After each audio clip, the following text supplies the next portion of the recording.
Well, welcome, everyone. I see that the numbers are still continuing to grow. It's good to see all of you, and I'm so happy that you are joining us for this evening's virtual information session, which is going to be the first in a series featuring updates from college leadership.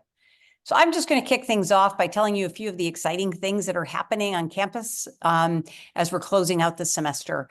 You know about some of these. We have the dance marathon held on April 6th. This was our 18th dance marathon. Over $160,000 were raised for Riley Children's Hospital. It's just an amazing thing our students dedicate themselves to, and they are full of spirit and full of energy on that day. Just a week later, on April 15th, we held our Raise Your Voice Symposium. This is our annual Sexual Violence Awareness Symposium, and it's the third year that we've been running that symposium. So the first 2 years, we had keynote speakers who were high-profile survivors of sexual assaults, and our students, I think, were very keen on learning from them, from what had happened with them, but also interested in hearing from other leaders who are thinking about these issues. And so this year, we brought as our keynote speaker, prosecutor Kim Worthy. Worthy is the Wayne County prosecutor in Michigan, in the Detroit area. She's the first African-American and the first woman to hold that position. And what she has done that is just incredible is that she and her team discovered 11,341 rape kits that had been sitting in a warehouse unprocessed for a decade or more. And they began the process of processing every single one of those rape kits. She's currently featured actually in an HBO documentary called I Am Evidence, which was produced by Marixa Hargitay, and it examines this crisis around rape kits in our country. So she was a very powerful speaker for our students. And then there were also symposium sessions that had students, faculty, and presenters from the local community. On April 18th, we had something called SMIC Day. This was planned by the SGA. Lots of students participated. There were T-shirts and totes and food trucks, caricaturists, flower arranging, lots more activities.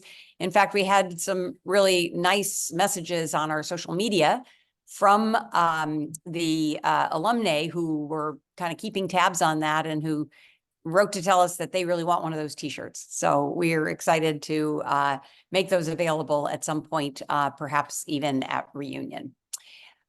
Just last Wednesday, we held an event called I Am St. Mary's Day. It was planned by a committee of students, faculty, and staff.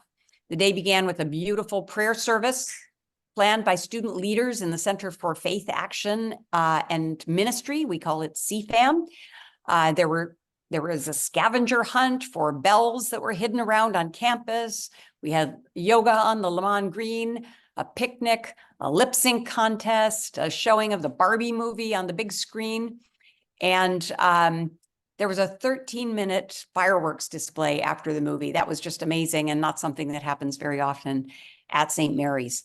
I was so proud, though, that the students planned a midnight snack for the third shift workers because they really wanted to be sure that everyone who worked at St. Mary's or who attended St. Mary's could say, I am St. Mary's. And so that was a really special thing that happened for our third shift workers. The Lamont Tower was lit in blue from Wednesday to Friday. It looked really beautiful and mysterious, and it was wonderful to come onto the campus in the evening and have a glimpse of that. You'll all remember senior comps. They are ongoing at this moment. We've had art exhibits and dance performances and theater. Every discipline has students making presentations of their research. This Thursday, in fact, we will have our St. Mary's Symposium, and we're excited to see from our students the kinds of research that they're doing and the work that they're doing with faculty. And faculty are also presenting some of their research. So it's really a day of celebration around research and creativity on the St. Mary's campus. Our spring sports are doing really well. The golf team, in fact, will be headed to nationals on May 18th after commencement. And tennis, lacrosse, and softball are currently wrapping up their seasons. Commencement, I think you all know, will be the weekend of May 17th and 18th. Patty Phillips, whose career has been focused on women's leadership in sports, is our commencement speaker, and will also be conferring honorary doctorates on Sister Norma Pimental, who has done amazing work with Catholic Charities at the border of Mexico. She's been recognized by Time Magazine as one of the most 100 most influential people in the world. And Frances Bardello Craig, class of 64, for her groundbreaking career in computer science. So there will be 3 honorary degree recipients. We're looking forward to celebrating our graduates, their accomplishments, and to seeing them on campus with all their loved ones.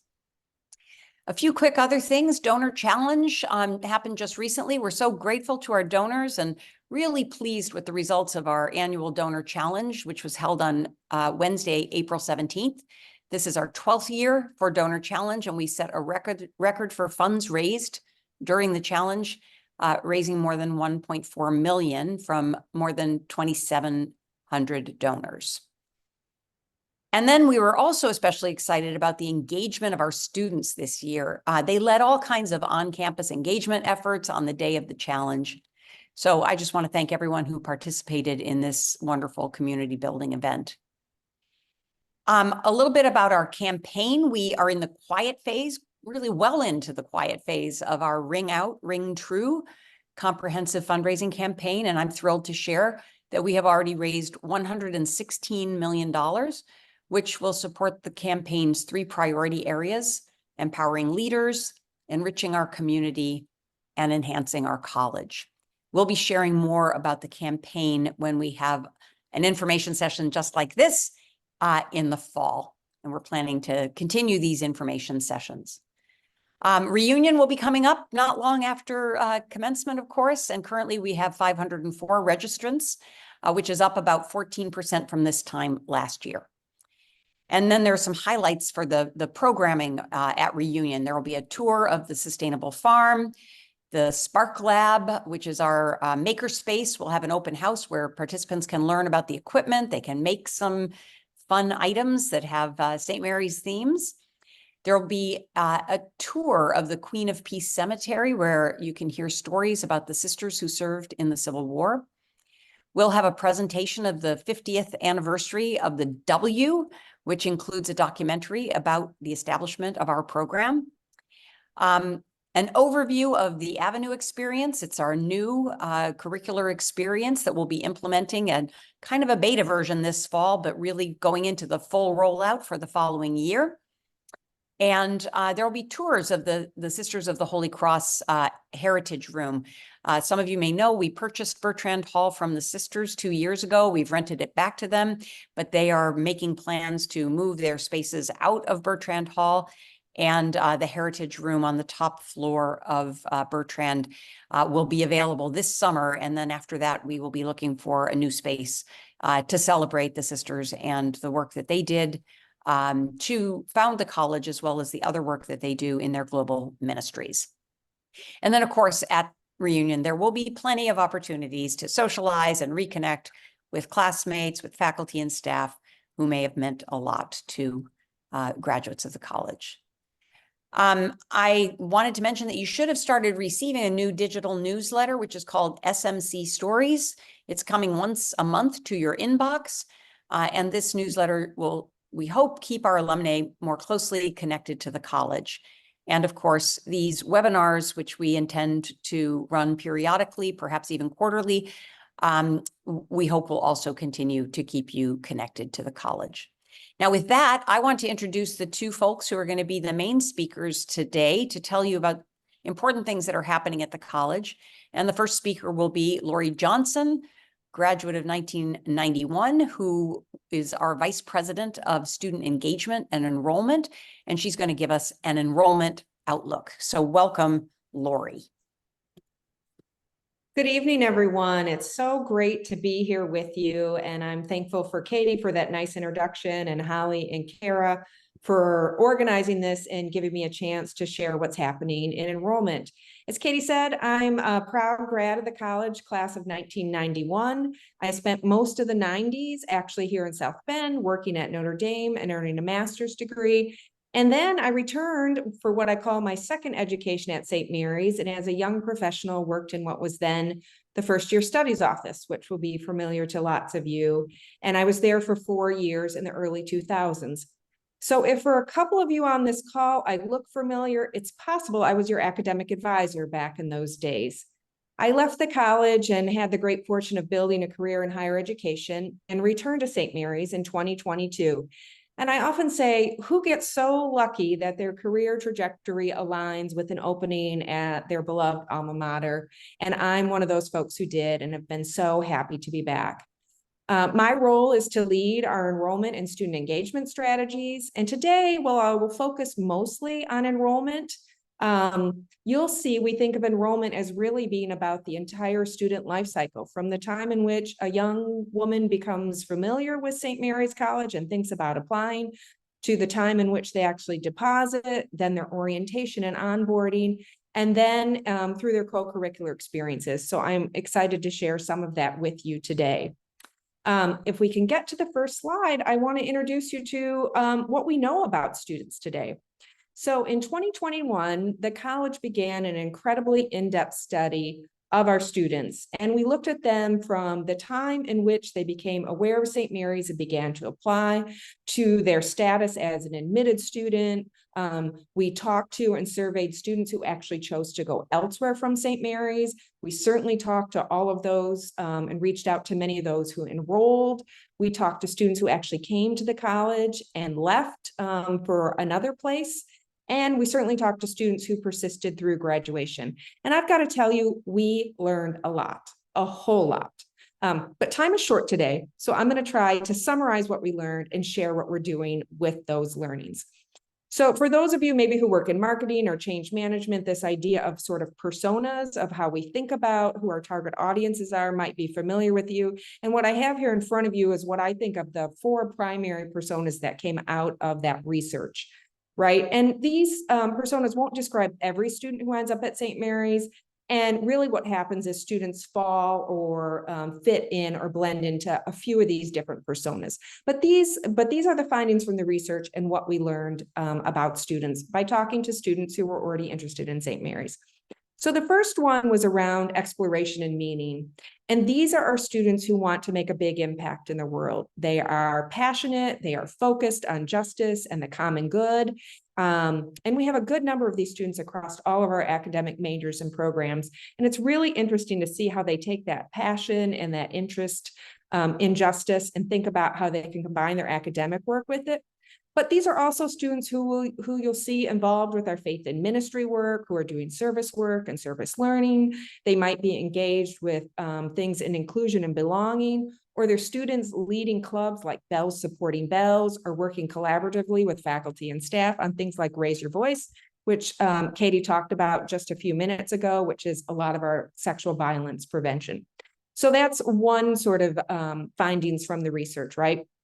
We've got a whole set of students who think about careers through academics. So they're not coming just to find a career. These are students focused on building a career and see our strong academics integrated with career exploration as the path they want to follow. And I've got to say, my long history with the college, I just think this is one of many things the college does so well, right? It deepens intellects, it awakens curiosity, it teaches us to ask big and critical questions of the world around us, while also preparing our students for professions and life after St. Mary's. So that is another area or persona we looked at. We've got students who what we would call are sort of socially focused, right? These students want to make connections, build networks. They want to be in relationship with their peers and mentors, and the social environment is really important to them, right? They're focused on those relationships and the building of community and friendships, while of course tending to their academic work. And I have to say, we're seeing an increased interest in this post-COVID, and I think there are very good reasons for that. And if you ever see me around campus and want to talk about that, I probably have tons to say to you. And then finally, experiential learning, right? These are students who want hands-on experience. It's just what it sounds like, along with their strong academics and career planning. So these are the students who will be first to raise their hands for a resume writing workshop because they want to do an internship. Or while they're applying, they're already talking to us about an interest in studying abroad, or they've got a deep interest in something they want to research and are looking to partner with a faculty member to engage in a research project. These are those students who are there.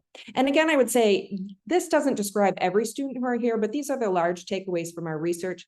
And they certainly mirror what I see in students today as I get to engage with them in my work.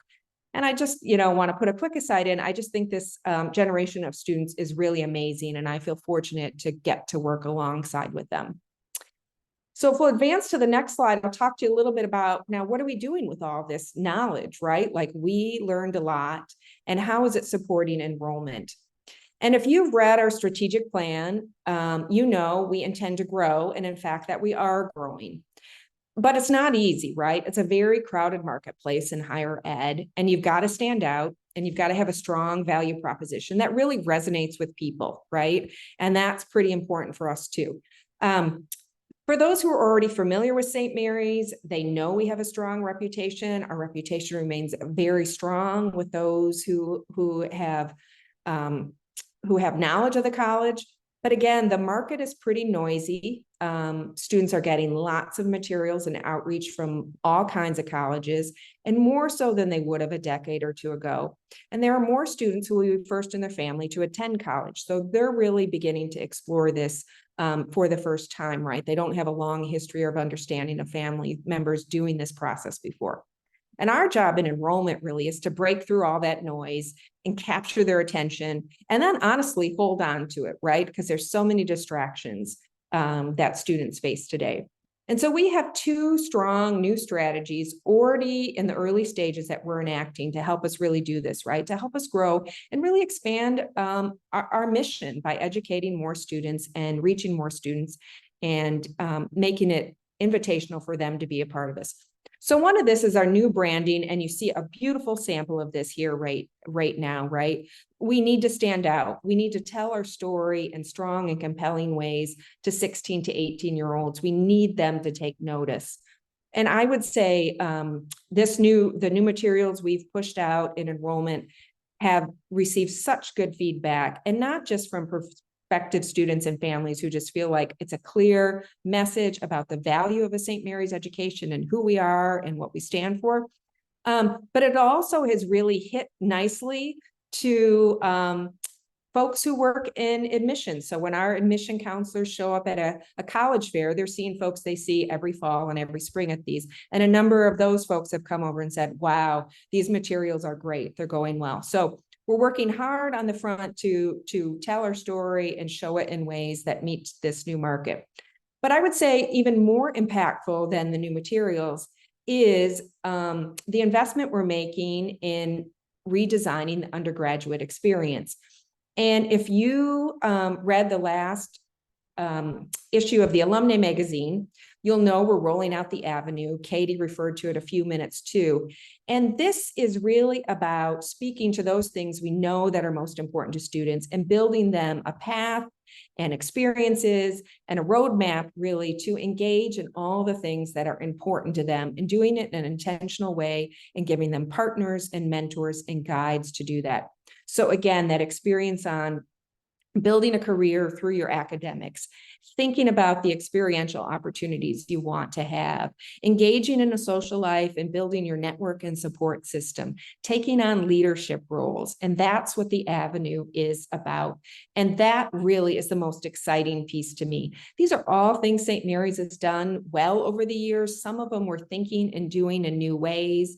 And we're really trying to tell that story in a really compelling way to students. And then know what we can do, what we've always done so well with our faculty and our staff. And that is help students grow and develop and discover themselves while they're here and build out their own career goals and future goals, and building a pathway to help them do that. So we're very excited about that work. I think that's the thing I'm most excited about. We love talking to students, prospective students, about what the St. Mary's experience will be like for them. So if we want to advance to another slide. So how are we doing this year? I think that's probably why some of you tuned in, and we said it was enrollment update. How is the class of 2028 shaping up? Well, we had a nice lift in increase in applications. We had a 9% lift in applications this year. Good to know. We had a 16% increase in first-year student of color applicants. Another market we're working really hard to reach, and we know it just makes our community stronger and better as we become more diverse, and that's a commitment we have. We have a 13% increase in early decision applicants. We always love this because these are our students who are saying St. Mary's is my top and first choice. And so when we see those numbers go up, we know that there is strong interest in St. Mary's, and that feels good. And we've got a 13% increase in first generation applicants. And I mentioned this briefly earlier, but these are students, there's a bunch of out there now. And the other thing I'll say is I really believe this is something St. Mary's has done so well over the years. I'm a proud first gen grad myself. And when I talked to faculty when I came back, I was just so impressed with the ways in which they help students grow and develop in the classroom and really propel students on to greater success after graduation. A few other sort of highlights we like to share in our current admitted pool and our accept pool. We have 63% of students from out of state. So there's still this wonderful broad reach of St. Mary's across the country. We're seeing lots of nice increase in applications there. 37% of students, applicants and accepts are from Indiana. We like this too. All the research shows, and we see it in our own data, that students are staying closer to home when they choose a college. So we've got to do well in our own backyard with recruiting, and we're doing good work there. Our accept pool represents 45 states and 10 countries, and 17% of our accepted students are legacy students. So they have some connection to St. Mary's through a mother or a grandmother or something like that. And that's another good stat we like to see. So we're feeling good about this applicant pool. So what are the trends? And I know that this is probably a question people have and it's top of mind. So the blue bar you'll see on this graph are applications from the last 3 years. So 2021, we had just over 2,400 applications and 380 students enrolled. As you look across the chart, you'll see the last year we had 2,255 applicants, and we had a really nice size class of 420. We are thrilled about that. This year, applicant pool grew even more, which is always super nice to see. We're looking at a record number of applications with 2,556 as of yesterday. I think this number will tick up just a little bit more before it's all done with. So feeling really good about that. And again, you know, the strategic plan has us growing, and we're making those investments to do that. If you'll move forward one more, I want to share with you that our enrollment outlook is positive. Today, we're sitting at 355 deposits. And what we've done this year, and I'll talk a little bit about this, is we've moved our deposit deadline out to May 15th. So we have 2 more weeks to go, which usually tend to be the heaviest time for deposits, the last two weeks or so of when we're hitting deposit deadline. And we had to move that deposit deadline out because if you're following the news, you understand the free application for federal student aid, the FAFSA, was simplified this year, which is really good news. The unfortunate news is the rollout through the Department of Education has been delayed over and over and over. And once it finally became time for students to fill out the forms, it's been filled with bugs and errors. So typically we would have financial aid packages out to almost all of our admitted students in February, first part of March. We are just now, like all colleges across the country, getting all those aid packages out, and families need time to make a decision. Hence the extension of the deposit deadline to May 15th. And we think that that'll be enough time to do it. You know, I'll say the enrollment outlook is positive, and also if you're following higher ed much or just demographics in general, or you work in education, there's this thing they're calling an enrollment cliff, meaning the college going age population is going to shrink. And that has started in some states already here in the Midwest, and will continue to ramp up over the next few years. And there's just a declining trust in the value of higher education. Still, St. Mary's is doing really well these last few years, and I feel our outlook is positive. We'll have final numbers for you later this year and certainly by next fall when we welcome the class of 2028. But I would say all indicators are looking good. And when we look at some of our peers, we're certainly sitting in a very, very strong spot. Great. I couldn't give an enrollment update without talking a little bit about our current students. Enrollment is about the entire time students are here, the full life cycle, and wanted to share with you a few key updates here. We had a 98% retention rate for first-year students from fall to spring, one of the highest, certainly the highest in recent memory. It might be a record. We're trying to track that down. And we track retention by week. I got a report on my desk. And my team is reaching out, and many across campus are supporting students. And we're looking good as the year closes out. So it would be very encouraged to share another really high retention rate for next fall when we get to those first-year students who return for their sophomore year. Love to share that we've got 8 accelerated programs, bachelor's to master's degree, and those programs are at St. Mary's or Notre Dame. We certainly talk about this when we're recruiting students, but I think for current students, it becomes more real as they start doing that career planning and preparation and knowing that they can quickly earn a master's degree either on our own campus or at Notre Dame is a big appeal and a motivator for students. 2 years ago, we got a $1 million grant from the Kessler Foundation, which we were thrilled about. Last year, then, we welcomed our first cohort of students we're going to serve, who are first-generation students. That program's off to a great start and has really great leadership out of our inclusion and equity team. We've talked about the avenue and the high touch support and guidance we're going to give students. And so we've been adding and building out the academic and career teams and adding more advisors there. That's all going to be so positive for our students. Love to share that 93% of our graduates earn their degree in 4 years. This is another wonderful stat, not only speaks to the persistence and determination and good advising and support that our students get, but it's also just a really nice affordability measure. If your student, your child can finish in 8 semesters at St. Mary's, that saves you money when we know around the country, students are finishing in 9, 10, and 11 semesters for that bachelor's degree. So that's great news. And then I love to just give a shout out to our own students who built in our data studies program, we have a master's program that who built us a first-year retention prediction model, and we're using the findings from that to support our efforts to help identify students who might be at risk of leaving and help them retain.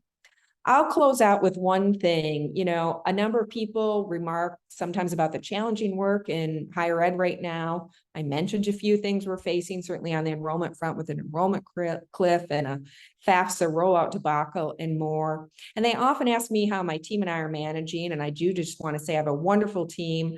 2 St. Mary's alums lead our enrollment work. Sarah Gallagher-Dvorak is our Dean of Enrollment Management and Marketing, just spectacular. And Jenna Zwiller, class of 2017, is overseeing student financial services. So they often ask how we're doing. And then I get reflective, right? And I'm an alum and I get introspective. And I think that I take a lot of strength and solace from our predecessors who also navigated challenging times. I think a lot about the sisters. I'm sitting in Lamont Hall right now, and they built this building during the Depression, right? They built this ginormous, beautiful building thinking about the future of St. Mary's.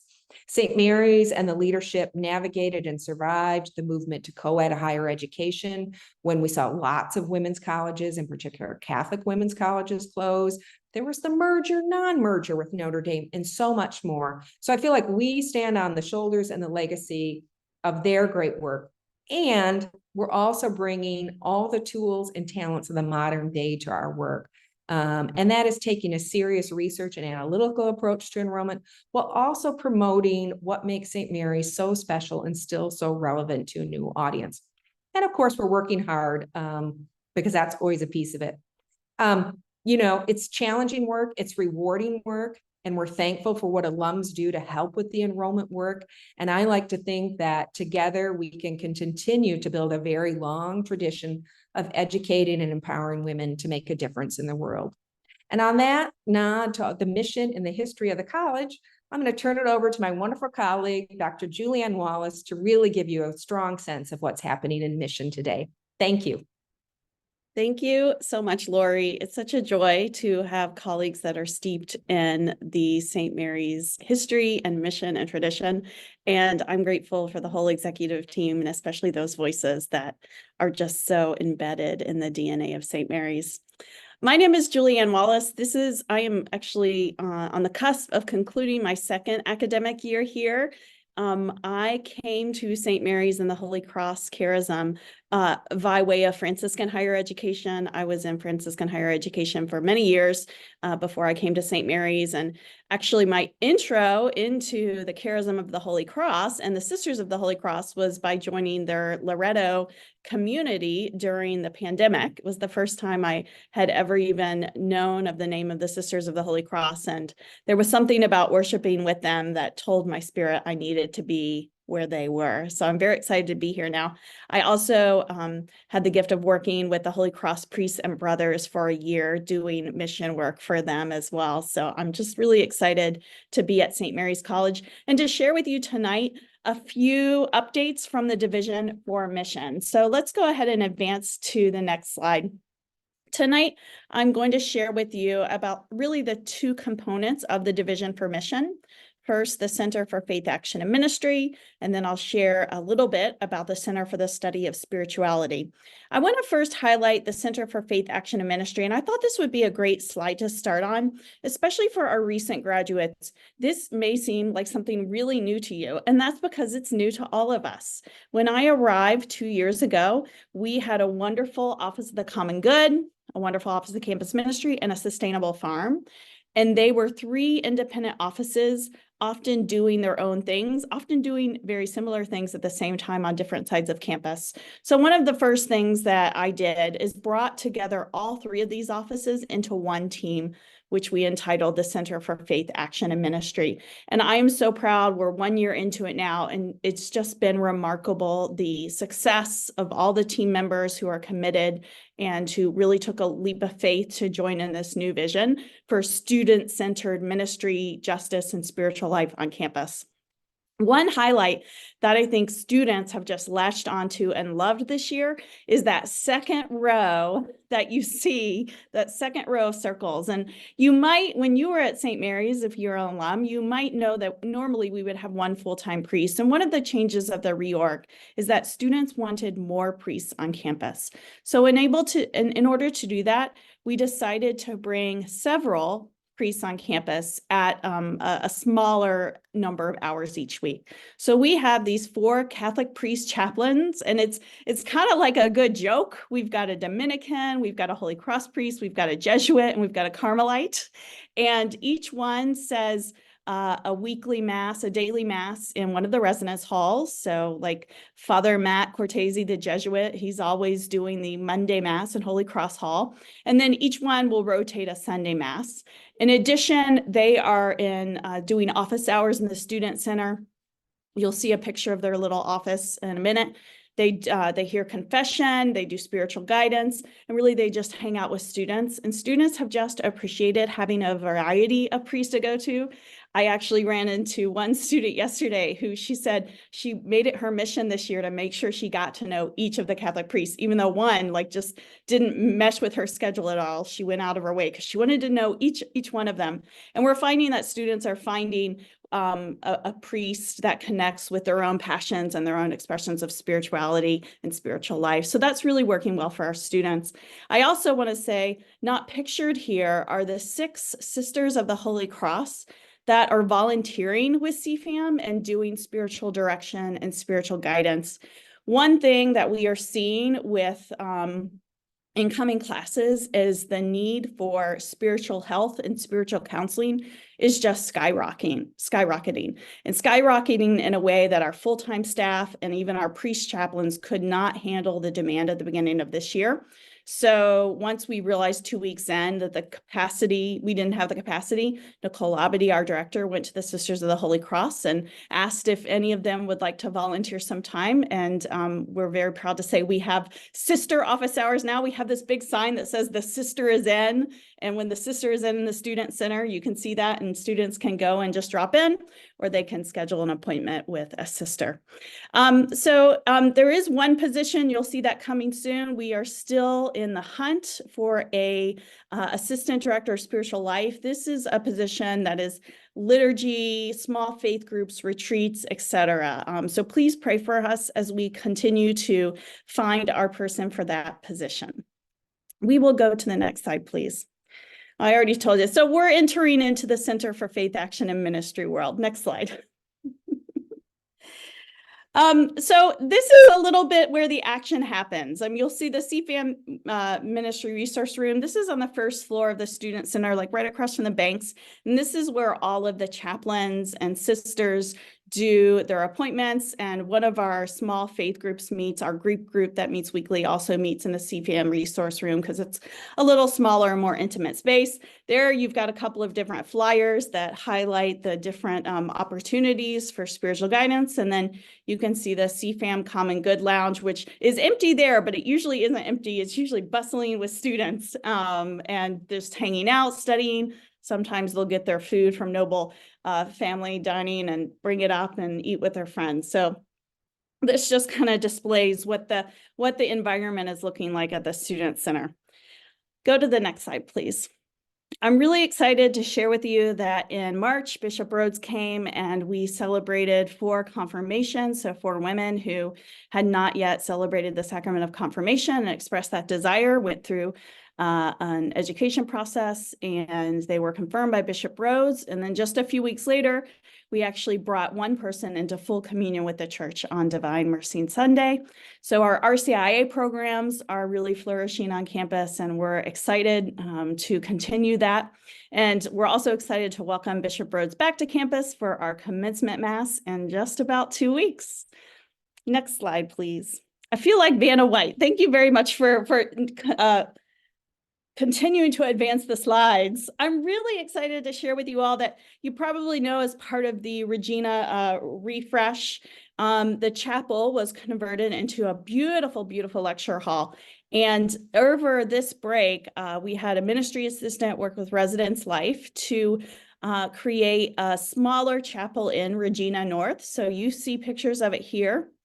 One thing that I love about this chapel is most of the furniture, with the exception of the ambo, is all from the original Regina Hall Chapel. Even the windows in the doors are stained glass from the original chapel.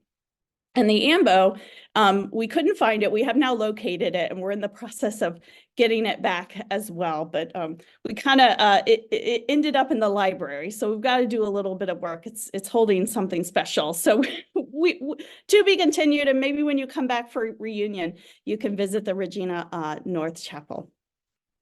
Next slide, please. So these pictures are just showing you a little snapshot of students and the different spiritual life activities on campus. The center photo on the bottom is a picture from our Fiat devotion group. Fiat is a group of Catholic women who are particularly devoted to Mary. They meet once a month on Fridays and have education and spiritual formation lectures. And this one actually was their president, their outgoing president, because she's graduating, Susan Pingle, who talks with the Fiat group. The Fiat group is larger than ever. So I'm really excited that at the growth and at the passion of the women for expressing their faith in different ways. Right above that picture, you can see Father Matt, one of the Carmelite priests, celebrating Mass on the grass for Earth Day right in front of Le Mans. And then to the right of that, you'll see our ministry assistants. As you may know this, but our ministry assistants are like spiritual life RAs. We have one for each residence hall, and we've just had a fantastic group this year. And this picture is from the prayer for unity that we did on I Am St. Mary's Day, which Katie talked about at the beginning of this info session. And then finally, you'll see on your left, you might recognize that worship space. I'm very pleased to tell you all that Friends with Sisters is alive and bustling once again. We had a little time of of stagnancy because of COVID and because the sisters, rightfully so, were under lockdown. But this year, we've really been able to build that program back up.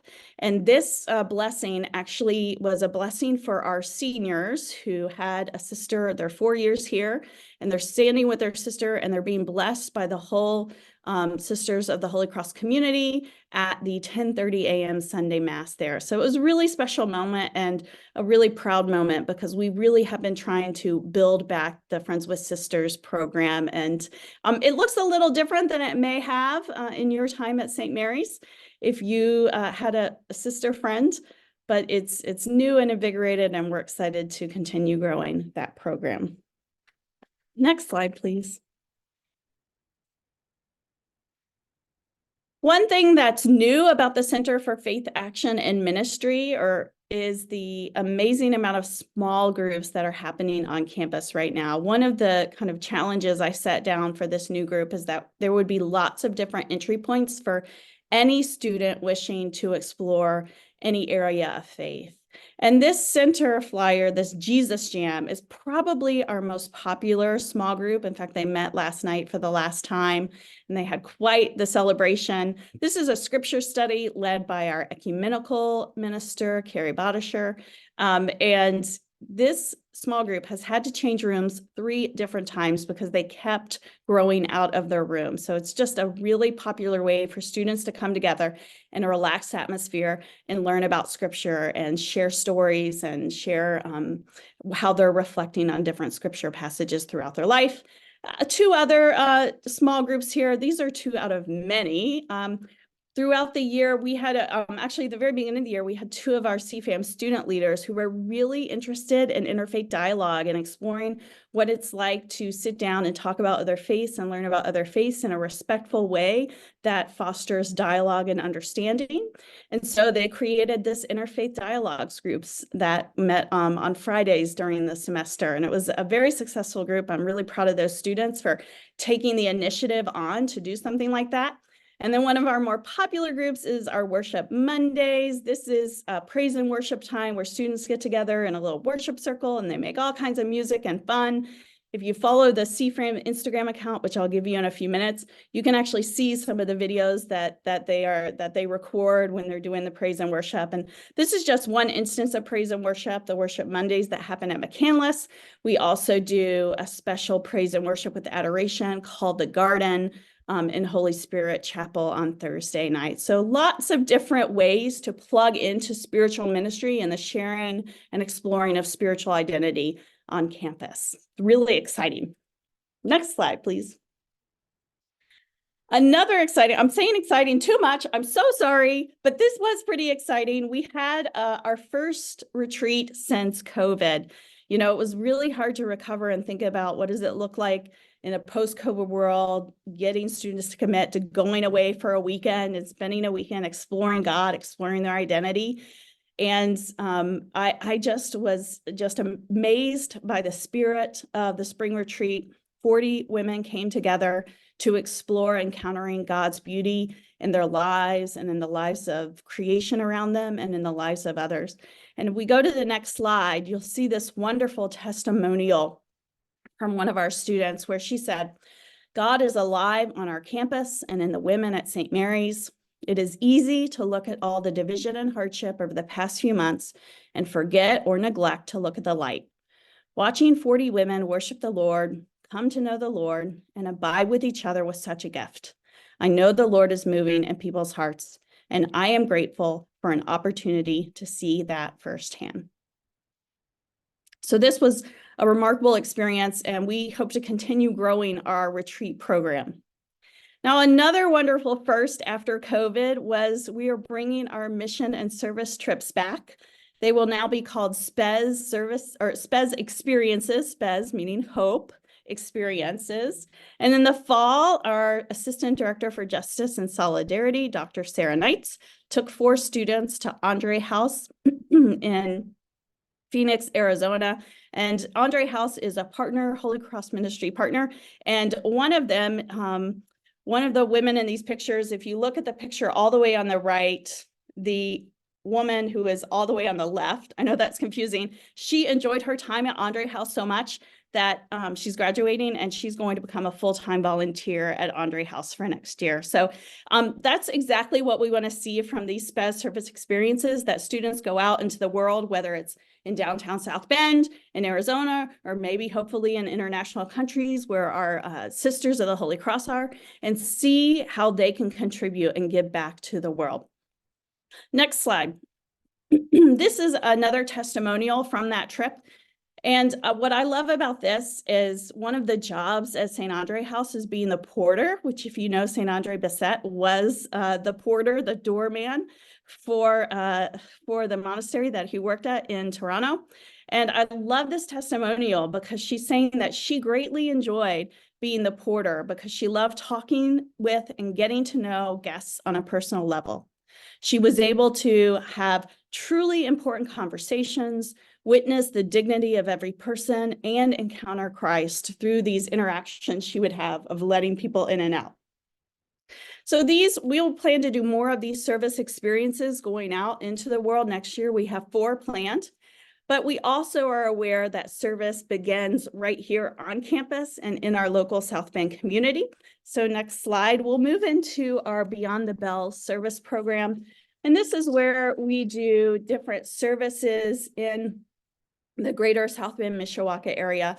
This year, we've been partnering with the Notre Dame Center for Civic Innovation, St. Margaret's House downtown, the Center for the Homeless downtown, Dismas House, and also Darden Elementary. We have several other partners. La Casa de Amistad. We have a couple of tutors that have been going there regularly. And Beyond the Bell is really a weekly service program. So students aren't going just once, they are going weekly to participate in service so that they can build relationships with the community that they're working with. And what I love about this process is it builds upon the experience of service, and it really builds understanding, and it sinks in the importance of seeing your purpose in the world and how that connects to what the world needs from you at this time and place. So we're really excited to expand the Beyond the Bell programming. Next slide, please. Now, if you haven't been to campus in a while, you need to come and see the sustainable farm. The sustainable farm, ever since we were able to hire a full-time farmer, has changed and grown and just done amazing things. And in fact, you see here something that is called a hoop house. And if you're like me and a city person, as in never spent time on a farm, you would not know what a hoop house is, but it's basically like an indoor greenhouse, and it allows us to extend our growing season. So we're able to plant early. So the picture you see, you may know Father Jim Fenstermarker. He's the pastor of Holy Cross Parish here in town.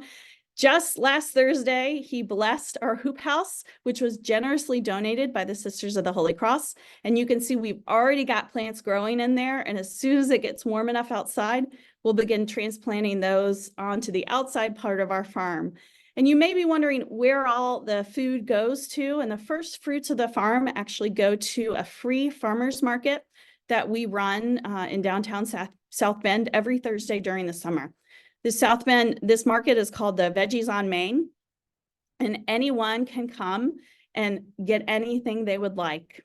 So anybody from the community is able to come and grab as much or as little as they want and take it home with them. So we are ensuring access to fresh, healthy foods for anyone in the South Bend area. Most of the food gets taken up on that Thursday, but the very next day, any leftovers we have from our harvest are distributed on campus. We have a free farmers market Fridays in the afternoon, and it's been a nice little tradition. We set up out by the farm, and people line up at 2. People actually line up before we even open. It kind of stresses the farmers out a little bit. And then they're able to get, radishes, lettuces. We even sometimes have pears, which is crazy because we have a faculty member who has a pear tree. So she'll bring in pears. They're not from our farm, but she'll bring them in. So it's a really wonderful way to build community on Friday afternoons when everybody's ready to go home for the weekend. They'll get a little fresh food to inspire, hopefully, some culinary adventures over the weekend. But it's not just about the food at the farm. We've got students out there learning.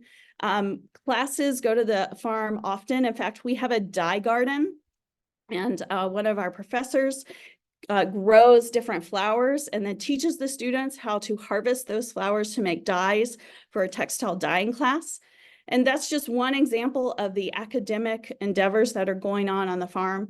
In addition, students just love to go out to the farm to be in creation. And many of our students who've never had an experience of the farm end up falling in love with the farm because they never knew what it was like to be outside and just spend time outside, tilling the land and creating something with their own hands. We're also excited this summer to open up 5 new internships for students. So they'll be paid internships while they work on the farm. And that also ensures that we can staff the farm through the summer when most of our student volunteers are gone. Next slide, please. One thing that I'm really excited to share with you about, which isn't technically a Division for Mission initiative, but I'm just so proud of this student. We have a student, she's a junior here. She's a religious studies and communications major, and she loves the Sisters of the Holy Cross so much that she created a podcast, and it's called The Story of Our Sisters. You can find it on Spotify and Apple Music, and Tess interviews different sisters. So she'll spend about 30 minutes to an hour interviewing different sisters. So if you are craving more Sisters of the Holy Cross in your life, I encourage you to check this out. This picture right here is exactly what you'll see if you look up the stories of our sisters. So I encourage you to go out and listen to that. Next slide, please.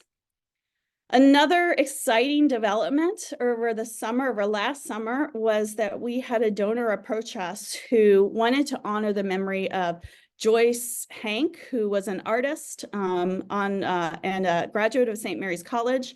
And the donor wanted something that represented all that Joyce was in her artistic expression, but also represented who St. Mary's was. And the only kind of foundation she gave for us is she wanted it to be centered on Mary, the Mother of God.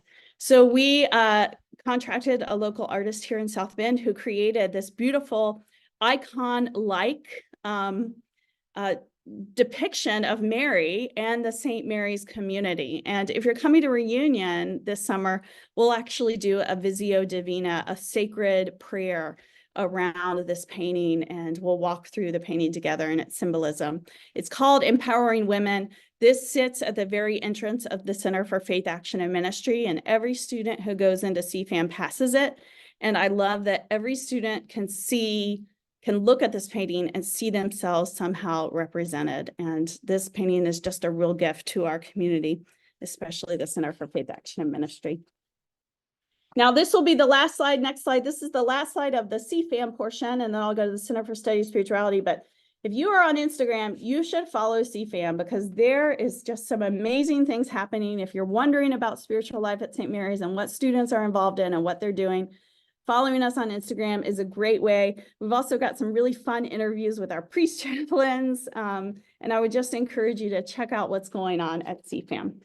So now we're going to move to the Center for Study of Spirituality. I want to start off by saying the Center for the Study of Spirituality is different from the Center for Faith, Action, and Ministry. It is not campus ministry. It is not student facing. This is an academic center. And if we go to the next slide, I'll tell you a little bit about, this is the mission statement. It was founded in 1984 by a faculty member, Dr. Keith Egan, with generous support of the Sisters of the Holy Cross. And the Center for the Study of Spirituality offers programs that promote the engagement of faith and reason and connection to mind, body, and spirit. It really is a scholarly hub. The Center for the Study of Spirituality is known around the country and in the world of spirituality as a hub for Catholic and Christian intellectual resources that help us integrate and understand faith in light of different experiences, especially with a women's lens, given our focus on women in education and women empowerment. So when we think of the Center for Study of Spirituality, think academics. Like, we're giving lectures, we're doing book talks, we're bringing theologians to campus to explore the way spirituality intersects with what's going on in our world. And I'm just going to quickly tell you about a few of the programs. If we go to the next slide, you probably know about our Madaleva lecture series. This happens every year, where we bring a renowned woman theologian to campus. Next year, we'll be celebrating 25 years of the Madaleva Manifesto, which is a document written by all the past Madaleva lecturers who want to share their wisdom of God and theology with the world, and a challenge to grow in that relationship with God and the world. And something new for this year is the Madaleva Fellows. We were very generous to get a donation earlier this year that's going to enable the Center for the Study of Spirituality to host a group of women theologians who are all but dissertations. So they're in doctoral studies, they finished all their courses and they're writing their dissertation, or they're in the first 1 or 2 years of teaching at a college or university. So we're going to bring those women theologians early in their career together to support them and foster their careers and give them a community of mentorship and of training to help them hopefully become future Madaleva lecturers. As we go to the next slide, we'll talk a little bit about some other events that are happening on campus in addition to the Madaleva lecture series. We have the Thomas Merton lecture series. This happens in the fall every year, where we bring a theologian or a Merton, excuse me, a Merton enthusiast to campus to talk about Thomas Merton and the intersection of spirituality. It's a really exciting new lecture series. We also have the Ex Libris author series. This is where we have any of the recently published books in the world of spirituality or theology. We bring the authors to campus to give them a time to share their research and talk about why their research is important. And then finally, we have the Women Shaping Theology group. And this is a group of women theologians, wise, I won't say old, wise and maybe new. So the difference between this and the Madaleva Fellows is this is a group of women that are meeting monthly, and they're just talking about what their research is and how they can help each other be better theologians, and how they can help each other do their research and be in conversation and dialogue together. And finally, I'm really excited that the Center for the Study of Spirituality is bringing back our conferences, our spirituality conferences. This is something we used to do quite often before COVID, and we are now continuing it again. Last year, over the summer, we had the International Thomas Merton Society meeting, and this year, I'm very pleased to say we're partnering with Notre Dame and some other great partners to do a Carmelite conference on Teresa of Avila and peacemaking in the nuclear age. There you can see the dates. If you're interested in coming, we'd love to have you. And then finally, a really exciting initiative is Discerning Deacons, which is an organization approached the Center for the Study of Spirituality. They got a very nice grant from the Lilly Endowment to create a certificate in lay preaching. And so that certificate will be housed in the Center for the Study of Spirituality. So I just want to end, before I kick it back over to Katie, to say that the Center for the Study of Spirituality is an academic-facing center. Different lectures, students are coming in. In fact, many of our students who are in theology and religious studies are coming, and it's an extra time for them to hear from the leading voices in the spirituality world. So it's wonderful. And thank you. I totally forgot about this slide because I have my eye on the time. Everything that the Center for the Study of Spirituality, everything they do is recorded or it is live broadcast. So if you miss a lecture or if you see an event that you wish you were able to go to, you can just go to their page. I put the address right there, and you can look up all the wonderful programming and the diversity of programming that the center is sponsoring throughout the year.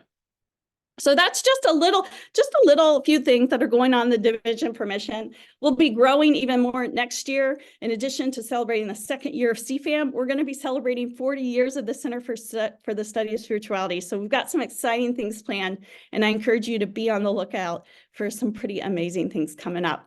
And with that, I thank you for listening, and I'm going to kick it back over to Katie. Thank you, Julianne. And I just want to give a big thank you to all of you for coming. This has kind of been an experiment for us. We intend, as I said at the outset, to have these information sessions, introduce you to the people who are working on campus, let you hear directly from them, hear their voices, hear what's happening on campus and what we're proud of, sometimes struggles that we may be having. So we look forward to communicating with you in this way. But tonight you are getting our experimental version as we figure out how to run a meeting like this in a webinar format. Often we've been in a different Zoom format where people can unmute themselves and that sort of thing. But really in these sessions, we're just attempting to give you some good information, recognizing that you can reach out to the alumni office if you have questions about anything you've heard, and that we will work to get information to you. I hope you'll agree after meeting even just 2 members of my team that I have some really extraordinary people who are working at St. Mary's in different areas who are just bringing great expertise to the work that they do. They're engaging our students and really enriching the life of the college. So with that, I thank you for being here, and we look forward to seeing you in the fall. The date hasn't yet been announced, but we will be having a fall webinar, and we'll, as I said, focus a little bit on the campaign as well as some other topics. Again, thanks for being here and have a great night.